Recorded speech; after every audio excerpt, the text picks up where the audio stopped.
el efecto fotoeléctrico es 100.000 veces más probable en un haz de la energía de mamografía que en un haz de energía de radioterapia. ¿Sí? ¿Se entiende? Esa es la idea. Para eso nosotros utilizamos las secciones eficaces y los coeficientes de atenuación para ver la probabilidad de ocurrencia. ¿Perfecto? Bien. ¿Tuvieron cursos de matemáticas? Sí, no. ¿Les gusta la matemática, no? No. ¿Vieron funciones en algún momento? Sí. ¿Se acuerdan que hay funciones continuas y discontinuas? Esa es una función continua o discontinua. Discontinua, súper bien. Discontinua porque tenemos estos quiebres, digamos, ¿verdad? Entonces, eso complejiza un poco las cosas porque ya no tenemos una fórmula bonita que nos pueda describir toda esta fórmula. Lo que más podríamos hacer es tener una fórmula para este segmento, otra para este otro. ¿Entienden? El efecto fotoeléctrico es difícil de modelar en cuanto a sus secciones eficaces. ¿Ya? ¿Y qué está sucediendo aquí? Bueno, está sucediendo que el oro tiene niveles energéticos. ¿Ya? Entonces, como ustedes ya saben, ¿cierto? Los fotones van a interaccionar con los electrones del átomo, ¿cierto? ¿Con cuáles? Con los más internos. Pero es necesario que el fotón incidente tenga más energía que la energía de ligadura para que lo pueda sacar. Si no, la interacción no puede ocurrir. Entonces, aquí tenemos K y hay un borde, ¿cierto? ¿Qué pasa ahí? Resulta que el borde acá tiene una energía de 80,7 keV. Esa es la energía de ligadura, ¿ya? Del electrón más interno, ¿ya? Los electrones más externos van a tener una energía de ligadura mucho menor del orden de los electronvolts, como les decía, ¿cierto? Pero los electrones que están bien cerca del núcleo tienen energía, sobre todo para átomos pesados como el oro o algunos metales, por ejemplo el plomo que se utiliza para hacer blindaje, delantales cromados, etc. Tienen energías mucho más altas, ¿ya? Entonces, para que un fotón pueda hacer efecto fotoeléctrico con el electrón que está en la capa acá, tiene que tener más energía que esta. ¿Sí? Si no, no se va a producir efecto fotoeléctrico. Entonces, ¿qué pasa si viene un fotón de 50 keV? ¿Ya? Podría hacer efecto fotoeléctrico con los electrones de esta capa también, porque tiene la energía para retirarlo, pero no puede tener efecto fotoeléctrico con esa capa. ¿Qué pasa si nosotros fuésemos aumentando la energía de los fotones y llega un momento en que superamos los 80 keV que está por acá? Entonces se habilita una nueva interacción que antes no estaba habilitada. Por lo tanto, la sección eficaz crece abruptamente. Y eso es lo que estamos viendo aquí. ¿Ya? Entonces, en este gráfico de sección eficaz, estamos viendo de manera indirecta o directa, como ustedes quieran ver, la estructura atómica del oro. Estamos viendo las energías de borde de sus capas. Tanto la estructura, ¿cierto?, como su estructura fina, el L1, L2, L3. ¿Ya? ¿Se acuerdan que hay desdoblamientos y hay una estructura fina? ¿Ya? Entonces, esas son las energías de borde. ¿Ya? Entonces, ¿se acuerdan que les dije que cuando se eyecta un electrón queda un hueco? Si ese hueco quedó en la capa acá, entonces va a ser rellenado por un electrón de una capa superior, ¿cierto? ¿Qué capa superior? Bueno, tenemos para elegir la L1, la L2, la L3, la M1, M2, M3, M4, qué sé yo. Entonces, por ejemplo, si cae un fotón de la capa L3, un electrón, si cae un electrón de la capa L3 y rellena el hueco que se había quedado, ¿cierto?, va a haber una transición electrónica, ¿cierto? Cuando hay transición electrónica se emiten fotones, ¿ya? ¿Qué energía se va a emitir? Pues la diferencia entre las energías de borde, ¿ya? ¿Cómo se va a llamar ese fotón? Tiene el nombre, se va a llamar K alfa 1. ¿Ya? Esto guárdenlo porque también lo vamos a ver más adelante en los espectros de rayos X. Bien, sigamos con el efecto fotoeléctrico. ¿Cuál es la probabilidad en función de la energía? ¿Ya? Entonces, aquí tenemos una expresión que nos dice cómo es la sección eficaz del efecto fotoeléctrico, la sección eficaz atómica total. ¿Ya? Y bueno, acuérdense que eso, lo que está ahí es una aproximación solamente, porque la realidad es así, son funciones discontinuas. ¿Ya? Esto de aquí, entonces, es una aproximación, pero que nos sirve para ver cómo se comporta esa sección eficaz. ¿Qué nos interesa? Nos permite estimar la probabilidad del efecto fotoeléctrico, ¿cierto? Tiene una fuerte dependencia con la energía. Es proporcional a la energía cinética del fotón incidente elevado a menos 3,5. ¿Ya? Es decir, al aumentar la energía del fotón incidente, la sección eficaz del efecto fotoeléctrico disminuye abruptamente. Y eso es lo que podemos ver acá. Al aumentar la energía, el efecto fotoeléctrico disminuye la probabilidad de ocurrencia. ¿Ya? Como les decía, es mucho más probable que ocurra el efecto fotoeléctrico a bajas energías que a alta energía. Hicimos el ejemplo, ¿cierto?, de una mamografía y de radiografía. Y también podemos ver que hay una fuerte dependencia con respecto al número atómico. Y en este caso, fíjense, está elevado a la quinta. ¿Ya? Por lo tanto, compuestos, elementos que tengan un Z elevado van a tener un efecto fotoeléctrico mucho mayor. ¿Ya? Por lo tanto, si tenemos agua, por ejemplo, que está compuesto principalmente por oxígeno y hidrógeno, ¿cierto? Y tenemos oro, y hacemos incidir la misma cantidad de fotones, ¿dónde va a haber más efecto fotoeléctrico? En el oro. ¿Ya? Bien. Y eso lo podemos ver acá. Entonces aquí tenemos curvas solamente del efecto fotoeléctrico para distintos materiales. ¿Ya? Entonces el aluminio, que como veíamos tiene un número atómico de 13, está acá, y el plomo negro está acá. Entonces, por ejemplo, para una energía cualquiera, 10 a la 3, ¿qué? Que es 1 metro. ¿Ya?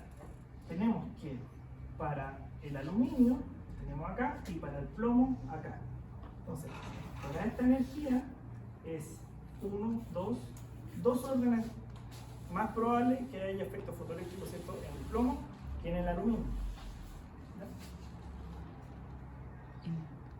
¿Ya? Eso. ¿Se entiende? Esa es la relación con respecto al número atómico. Bien. ¿Dudas? ¿Preguntas? Muchas. Bueno. Efecto Compton. Continuamos. En este caso, el fotón incidente y la energía hν va a interaccionar con un electrón libre. ¿A qué nos referimos con electrón libre? A electrones que están en capas externas, donde su energía de ligadura es bajita, del orden de los electronvolts. ¿Ya? Entonces, en ese caso, los electrones tienen una energía muy baja en comparación con este fotón incidente. ¿Ya? ¿Y qué va a ocurrir en el efecto Compton? Entonces se va a emitir ese electrón. ¿Ya? En este caso, tenemos que la energía va a ser la energía inicial, acá, menos la energía que va a adquirir este fotón disperso. ¿Ya? Entonces, de nuevo, tenemos el fotón incidente y se va a producir, se va a eyectar un electrón y se va a emitir un fotón disperso. Este fotón disperso tiene energía menor. Y por conservación de la energía, ¿cierto?, vemos que la energía inicial es igual a la suma de la energía final. Perfecto. En este caso, la energía del fotón inicial se reparte entre el fotón secundario y el electrón eyectado. Es un poco diferente a lo que ocurre en el efecto fotoeléctrico. Bien. La energía del fotón disperso depende del ángulo de dispersión. ¿Ya? Entonces, esta es la expresión para calcular la energía del fotón disperso. ¿Han visto algo así? ¿Lo vieron? ¿No? ¿Sí? Sí. Esta se deduce, ¿cierto? ¿La dedujeron? ¿Sí? ¿No? ¿No? Vamos allá. Bueno, fíjense que aparece el ángulo, ¿ya? Entonces, en función del ángulo de emisión, podríamos calcular qué energía tiene el fotón disperso. ¿Ya? Eso.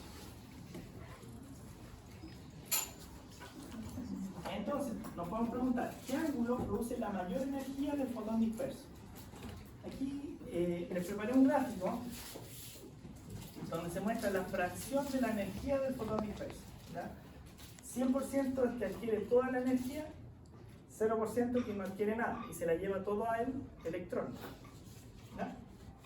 Entonces vemos que tenemos distintas curvas para distintas energías, ¿ya? Y en general todas las curvas son estrictamente decrecientes, es decir, tienen su valor máximo para ángulos pequeños.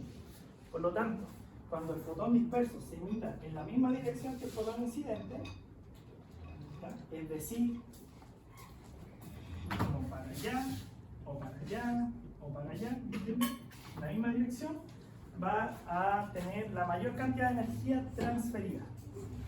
Por otro lado, los fotones que se retrodispersen van a tener la menor energía. ¿Ya? ¿Cuánto menor? Depende de la energía del fotón incidente. Si tenemos haces del orden de radioterapia muy energéticos, los fotones retrodispersados van a tener una energía muy chiquita. ¿Sí? Bien. Eso en cuanto a la energía. Y ahora vamos a hablar de la sección eficaz del efecto Compton. Ya tenemos estas curvas de acá, ¿cierto? Muy bonitas, suaves, ¿cierto? Diferenciales. Y estas curvas se obtienen de esta forma. ¿Ya? ¿Qué dice acá? ¿Cierto? Aparece sigma, ¿ya? Esta letra se llama sigma. Sigma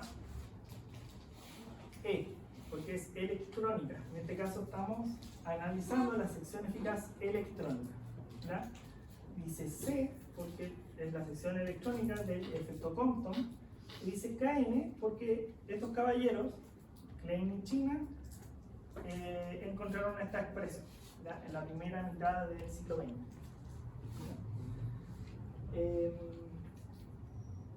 Entonces, ¿qué tenemos?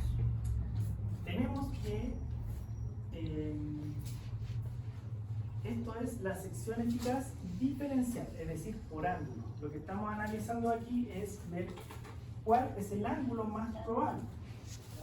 Nosotros dijimos que en el efecto Compton se va a emitir un fotón disperso que va a tener un determinado ángulo.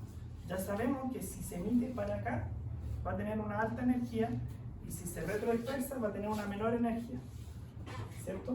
Pero ahora yo quiero saber cuál de esos ángulos es más probable. ¿Se fijan? Son como distintas maneras de ver este fenómeno. Entonces aquí tenemos la respuesta. En general, para ángulos pequeños, vamos a encontrar que la probabilidad es mayor. ¿Ya? Y el comportamiento es complejo porque es diferente en función de la energía. Para altas energías, es muy poco probable de que los fotones se retrodispersen. ¿Ya? Aquí esto está en radianes, ¿cierto? De 0 a pi. Pi es 180. Entonces, por ejemplo, para un fotón incidente de 10 megaelectronvolt, es muy poco probable que al ocurrir efecto Compton, el fotón disperso se retrodisperse. ¿Entienden? En cambio, para fotones de bajita energía, por ejemplo, de 10 keV, orden de mamografía, la probabilidad de que se retrodisperse es similar, más o menos, a que se siga de largo. ¿Sí? Eso. ¿Ya? Con eso entonces podemos ver cuál es el ángulo de dispersión más probable. La respuesta es que depende de la energía. ¿Ya? En general, lo más probable es que los fotones dispersos sigan la misma dirección en ángulos pequeños, ¿ya?, del fotón incidente. Sin embargo, para bajas energías, también se suma la probabilidad de que los fotones se retrodispersen. ¿Ya? Este de aquí es el mismo gráfico, es exactamente el mismo gráfico. ¿Ya? Sin embargo, las curvas, ¿ya? Esas curvas están ordenadas en un gráfico polar, que también nos puede ayudar un poco para ver la misma información. Para altas energías, lo más probable es que los fotones se emitan en la misma dirección. Pero para bajas energías aparece esta forma de maní, donde tenemos que ya la probabilidad de que, por ejemplo, se dispersen en un ángulo alto, como este de aquí, por ejemplo, es esa. Aquí en un gráfico polar, las magnitudes están dadas por esta circunferencia.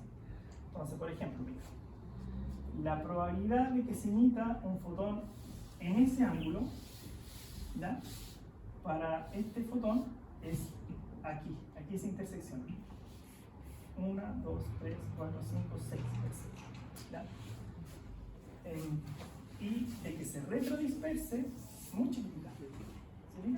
Pero por ejemplo, en este de aquí tiene forma de maní, casi aproximadamente la probabilidad de que se vayan para adelante en un ángulo de dispersión, por ejemplo, de este ángulo, es equivalente a que se retrodisperse para atrás. Son como más simétricos. ¿Ya? ¿6 qué? Dijo 6. Haciendo como un amplio concéntrico, 6 qué. Sí, contando estas circunferencias. 6 qué. 1, 2, 3, 4, 5, 6. 6 qué. 6 circunferencias. ¿Aquí hay circunferencias? ¿Son círculos? ¿Fíjate que hay círculos? O sea, sí, bueno, tenemos. Entonces, lo puedes contar desde el centro. ¿Ya? Mira, ese es un gráfico polar.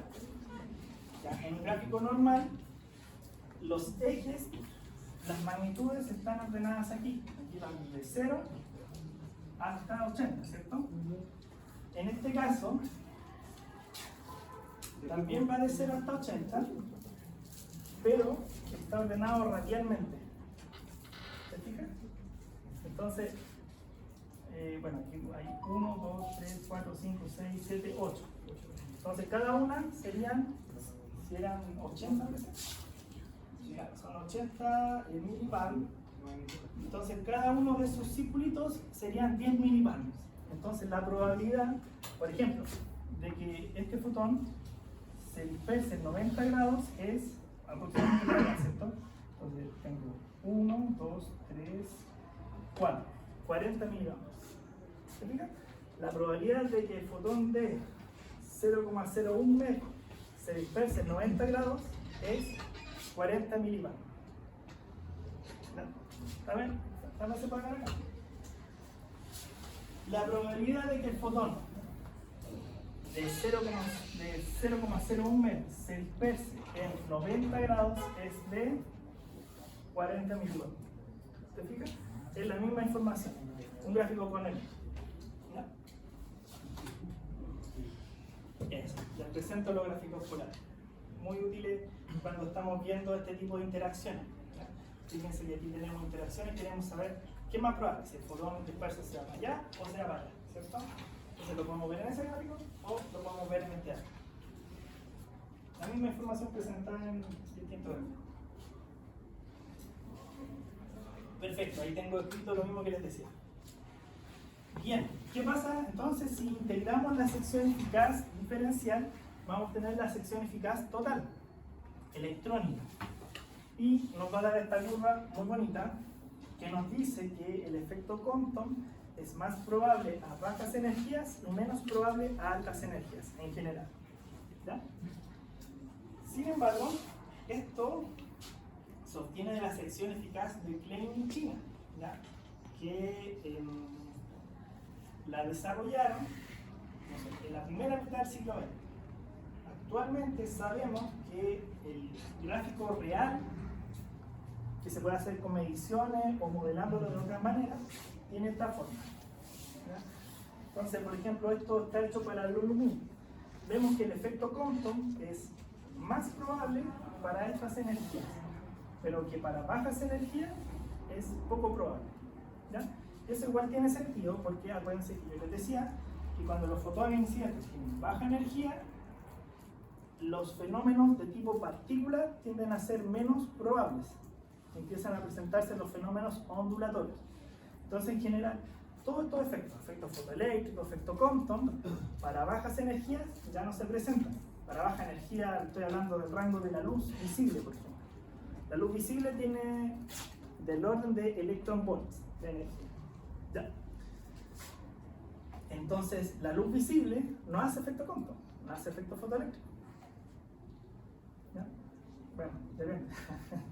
Depende del material, de más cosas como están viendo, ¿cierto? Pero más o menos esa es la idea. Bien. Miren, aquí hay un tema porque el efecto Compton dijimos que se producía con electrones libres, ¿ya? Entonces, todo el modelamiento que se hace con Klein en China está hecho para electrones libres, por eso son secciones eficaces electrónicas. Pero nosotros tenemos átomos, ¿cierto? La materia está compuesta por elementos. Entonces, ¿cómo podemos obtener la sección eficaz atómica? Bueno, como dijimos al comienzo de la clase, hay que multiplicar la sección eficaz electrónica por el número atómico. ¿Ya? Y de esa manera vemos que el efecto Compton también depende del número atómico. ¿Ya? Si bien la sección eficaz electrónica no depende del número atómico, la sección eficaz atómica sí, de esa manera. ¿Ya? Entonces, más o menos podríamos ver que es proporcional al número atómico. ¿Ya? Es una dependencia débil, ¿cierto? Sobre todo también porque hay que recordar que para el coeficiente de atenuación másico, este concepto macroscópico que les comentaba al comienzo, hay que dividir por el peso molecular. Y el peso molecular aprox es 2 veces el peso, el número atómico, más o menos. O sea, más o menos hay la misma cantidad de neutrones que de protones. Más o menos, ¿cierto? Eso después va cambiando. Aprox. Entonces, esa dependencia igual se pierde un poco. Entonces, les puedo preguntar, ¿el efecto fotoeléctrico depende del número atómico? Sí, sí depende, fuertemente. ¿Verdad? ¿El efecto Compton depende del número atómico? No tanto, poco, pocaso. ¿Ya? Por lo tanto, el efecto Compton en un metal o en un paciente va a ser más o menos probable, más o menos igual. ¿Ya? El efecto fotoeléctrico, por otro lado, muy diferente. Si el paciente tiene una prótesis, en la prótesis va a ocurrir efecto fotoeléctrico con mucha mayor probabilidad que en el paciente. ¿Ya? Bien, veíamos entonces que podemos obtener una fórmula para calcular la energía del fotón disperso, ¿cierto? Pero esa es la energía para un único fotón disperso. Estamos viendo que cuando tiramos una chorrera de fotones primarios, ¿ya? Se van a producir muchos fotones dispersos en todas las direcciones, ¿cierto? ¿Cuáles van a ser más probables? Bueno, depende de la energía y lo podemos ver con eso, ¿cierto? Bien. Entonces podríamos calcular, y de hecho se puede hacer, cuál es la fracción promedio de transferencia de energía del efecto Compton. Y eso es muy importante. Vemos que, por ejemplo, para fotones de 1 MeV, en promedio la fracción de transferencia de energía es un 40%. ¿Ya? Entonces, cuando estamos tirando en una chorrera de fotones de 1 MeV a un paciente en radioterapia, en el paciente se va a producir efecto Compton, efecto fotoeléctrico, producción de pares, todo lo que sea, ¿cierto? Sin embargo, podemos preguntarnos, ¿cuánta energía van a transferir las interacciones de efecto Compton? Entonces, un 40%. Esa es la idea. Yo les podría preguntar, ¿cuál es la fracción que va a transferir el efecto fotoeléctrico? Muy alta, ¿cierto? Casi un 100%, porque como les decía, el efecto fotoeléctrico podemos considerar que la transferencia es casi completa, salvo para energía ya más chica, ¿ya? Pero en general es alta. Bien, lo que vimos entonces, efecto Compton. El efecto Compton también se le llama dispersión incoherente, porque los fotones dispersados tienen una energía menor al fotón incidente, ¿cierto?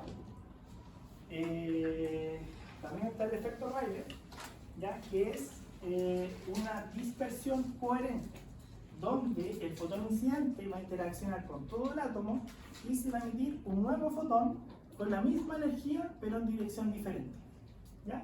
Y este efecto se produce a bajas energías. ¿Cuán bajas? Por ejemplo, en ACT mamografía, ya en la dispersión Rayleigh es más o menos considerable, ¿ya? Entonces, esto sí que lo han visto. Si ustedes ya les pasaron el efecto Compton, típico les pasaron el experimento que hizo Compton, que se llama 1923, no sé, no, parece que fue en 23.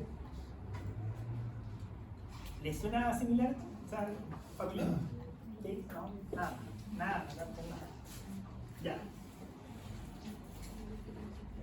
Yo les voy a decir. El experimento es el siguiente. Tenemos una fuente de rayos X, ¿ya? Bien colimada, incide en un centro dispersor, en este caso de grafito. Y tenemos un detector que nos permite ver cuál es la energía de los fotones que se están dispersando. ¿Ya? Entonces, nosotros ya sabemos que el efecto Compton, los fotones dispersos que se van a emitir en este ángulo, tienen una energía determinada, que nosotros la podemos calcular, ¿cierto? Incluso podríamos saber cuál es la probabilidad. Entonces, ¿qué va a detectar ese detector? Fotones Compton, ¿cierto? Que son emitidos en este ángulo. ¿De qué energía? De la misma energía que la fórmula.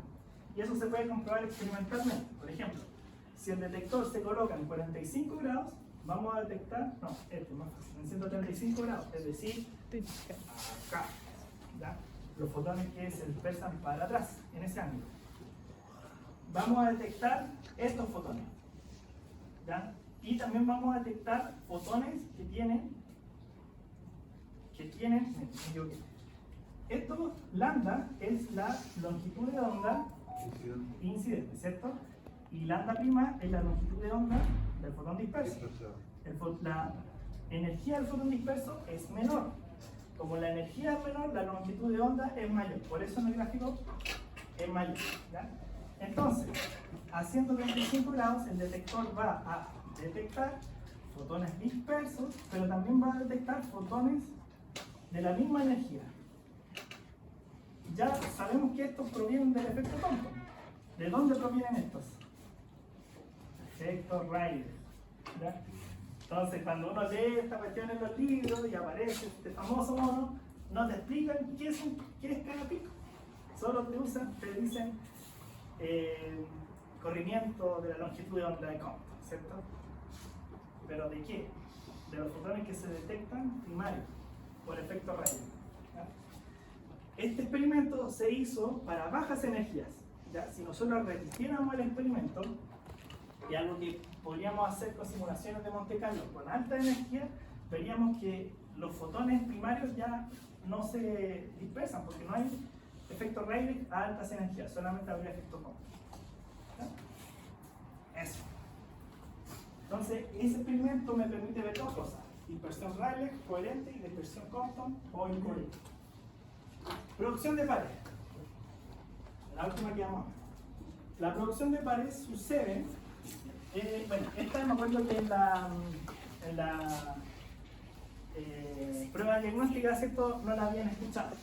Entonces esto debería ser nuevo para ustedes. La producción de pares sucede para fotones de alta energía que interaccionan con el núcleo atómico. ¿Ya? ¿Qué va a pasar? El fotón desaparece abruptamente y tanto la energía que tiene como el momento se van a repartir en la creación, y esto es súper loco, creación de dos partículas, ¿ya? Es decir, antes de la interacción, este fotón vivía feliz, y después de la interacción, se crean dos partículas nuevas, hay creación de materia. ¿Cómo se crean? ¿Cierto? A través de la ecuación de Einstein, E igual a mc al cuadrado, donde hay una equivalencia entre masa y energía. Aquí podemos verla, realmente, ¿ya? Entonces se va a producir un electrón y un positrón, ¿ya? ¿Qué energía van a tener? Bueno, hagamos un balance de energía. La energía incidente tiene que ser igual a la energía final. La energía final va a ser de positrón y un electrón, que son partículas cargadas, que tienen masa. Como tienen masa, tienen energía potencial y energía cinética, ¿cierto?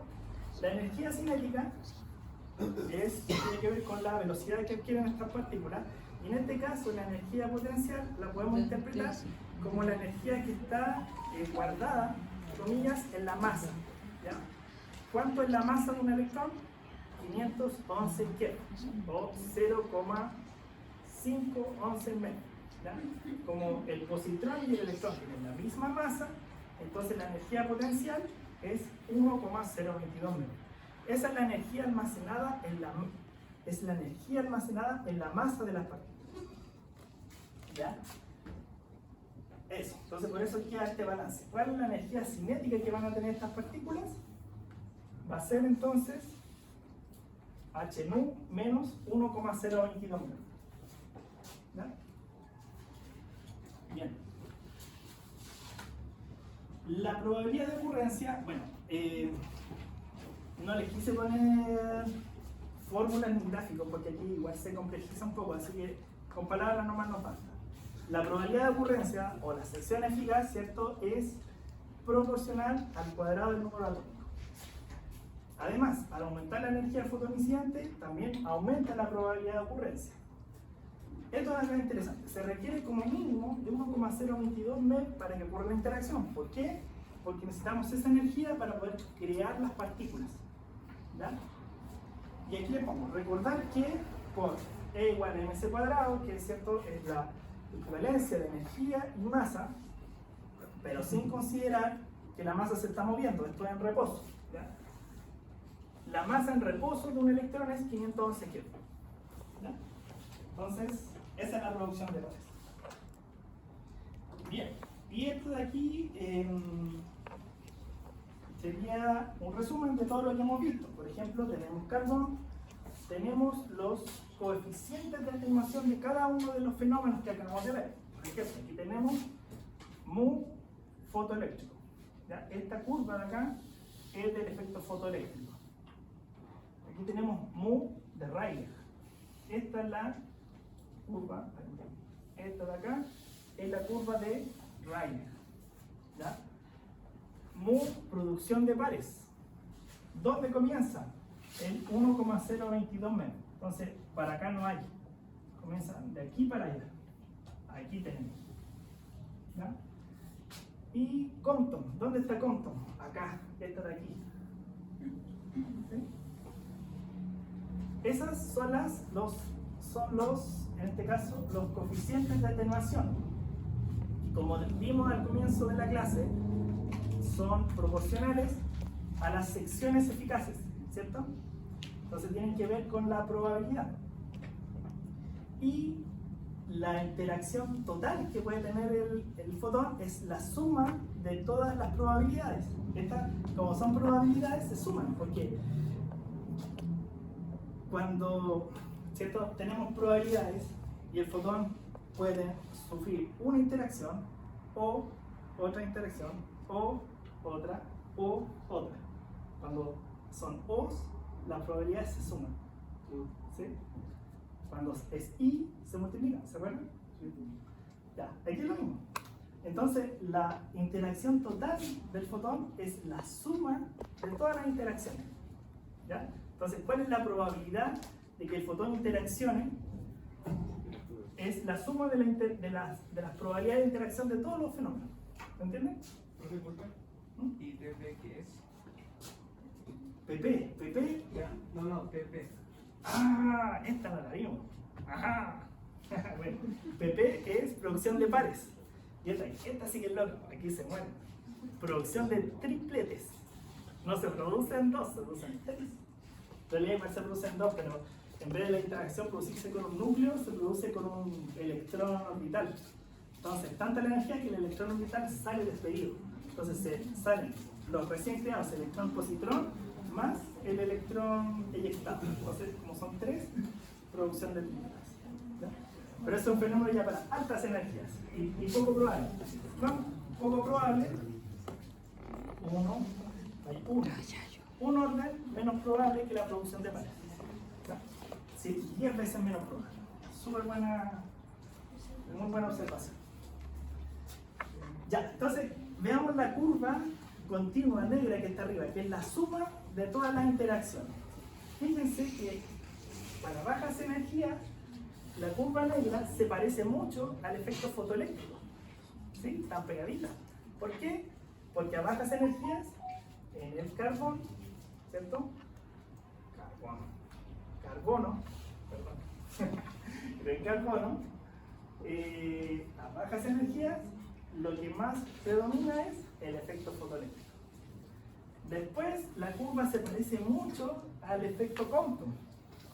¿Por qué? Porque en este rango de energías, lo más probable que ocurra en el carbono es el efecto Compton.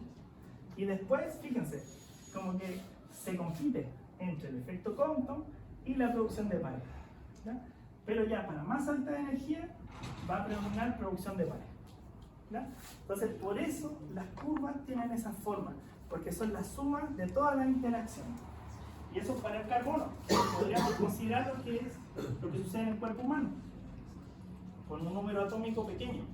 ¿Ya? El cuerpo humano tiene átomos de Z pequeño, de 10, digamos, 10 más o menos. Aquí tenemos oro. Fíjense cómo es de diferente la curva del coeficiente de atenuación másico, en este caso, más attenuation coeficiente, ¿cierto? Podemos ver que al principio nuevamente se parece mucho a las curvas del efecto fotoeléctrico, ¿cierto? Podemos ver estos bordes de absorción. ¿Ya han tenido clases de mamografía? ¿Han tenido el espectro? O sea, los rayos X de mamografía, los aros ¿cómo se llama? Molibdeno, ¿cierto? Y rodio. Se utilizan filtros que emplean este principio. Aquí la atenuación cambia abruptamente. Entonces, por ejemplo, donde está mi dedo, se está atenuando poco. Un poquito más allá se atenúa mucho y un poquito más atrás también se atenúa mucho. Entonces, si hacemos que justo ahí haya un rayos X característico, podemos atenuar lo que hay por adelante y por atrás. Y nos vamos a preservar los rayos X característicos que nos interesan para tener un haz que se asemeje mucho más a un haz monoenergético. ¿Sí? Y eso optimiza el contraste, la imagen. ¿Ya? Minimiza la dosis también. Bien, bien. Relaciones. Coeficiente de transferencia. Ya, aspectos más complejos. No sé por qué me quedo hasta allá. Esta ya es la siguiente clase, así que démonos un break y volvamos en